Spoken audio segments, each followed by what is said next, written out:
cuma mau cari untung sesaat. Yang kita mau tuh perusahaannya grow. Bukan cuman lu IPO, ambil duit, exit. Itu harus kita hindari yang ini. Berarti berita yang lu pegang, dia udah pasti confirm dia masuk di perusahaan itu? Yes. Kalau cuma masih kayak digadang-gadang, dia nggak mau. Jangan, yang kayak gitu nggak boleh. Kalau misalnya masih digadang-gadang, kayak masihnya kayak ada yang mencurigakan ya, gue langsung jual bro, takut. Karena itu ya dia cuma mau keuntungan sesaat.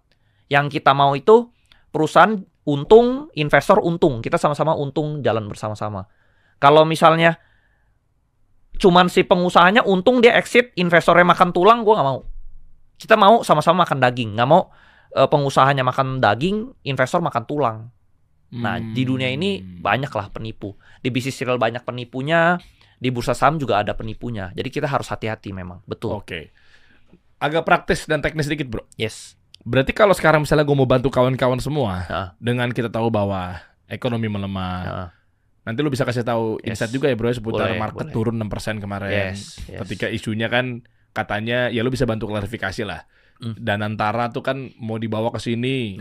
Kan sempat rame tuh kemarin tuh, Pak Rosan ya, Pak Menteri kan, Pak Pandu, Pak Doni, Oscar dan lain sebagainya itu kan, CEO, CIO, COO gitu kan. Dan antara ini gara-gara mungkin banyak yang sentimen negatif terhadap Danantara, padahal gue pribadi tuh ngeliat ini project luar biasa. Kalau bagus banget ini di manage dengan baik, bagus sih.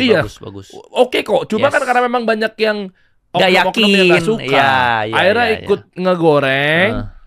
Akhirnya market sempat turun. Sebenarnya kita kasih kesempatan dulu lah ya buat mereka berkarya ya. Baru kita bisa menilai kan bagus atau enggaknya ya. Nah menurut lo gimana? Market turun dan lain sebagainya. Kalau market turun ini sebenarnya tahun ini tuh agak berat dibanding tahun lalu. Tahun lalu itu gua di saham itu sangat gampang ya, cari untung gampang. Tahun ini tuh banyak gejolak politik. Jadi itu saham tuh sangat fluktuasinya sangat tinggi gitu loh. Karena yang pelajaran gue ya dari gue berbisnis sama di saham ya, apapun yang terjadi di saham itu lebih cepat. Contoh nih, perusahaan ini kemungkinan pendapatannya bakal meningkat. Pendapatannya belum meningkat, sahamnya udah naik dulu bro. Perusahaan ini kinerjanya bakal menurun. Kinerjanya menurun, sahamnya udah turun duluan. Nah jadi apapun yang terjadi di bursa saham selalu lebih cepat. Nah itu jadi kalau tidak ada kestabilan ekonomi, bisnis, politik, itu biasa saham itu turun duluan, naik duluan. Gitu. Contoh misalnya Danantara mau invest ke Garuda, itu saham baru ngomong doang, belum invest. Garuda udah terbang duluan. Terbang udah naik 100% Garuda. Nah, jadi apapun yang terjadi di bursa saham itu cepat. Terus misalnya Trump mau trade war. Belum trade war udah turun duluan, udah crash. Turun itu waktu itu crash 6% lebih itu, bener. Gara-gara. Berarti kesimpulannya anak-anak di bursa saham nih reaktivitasnya tinggi sekali. Cepat, ya. betul. Jadi mengamankan aset. Yes, mengamankan aset.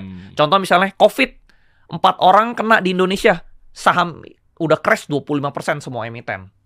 Itu juga IHSG turun 6% lebih sehari. Berarti kayak kemarin misalnya Iran sama Israel. Wah, itu crash. Oke. Tapi kan ketika deg-degan, bro. Selat Hormuz. Dia yang nembak, gue yang deg-degan. Ketika Selat Hormuz mau ditutup apa enggaknya, harusnya kan lu cari aja emiten yang minyak meledak. Yes. Pinter baca situasi berarti ya. Yes. Berarti lu tarik dulu baru lu masukin di sana. Apa perusahaan minyak yang lu masuk? Ada Elsa, terus ada PGEO, Antam naik, karena emas juga ikut naik. Pokoknya kalau politik tidak menentu, biasa orang lari ke emas. Saham emasnya belum naik, harga sahamnya udah naik duluan.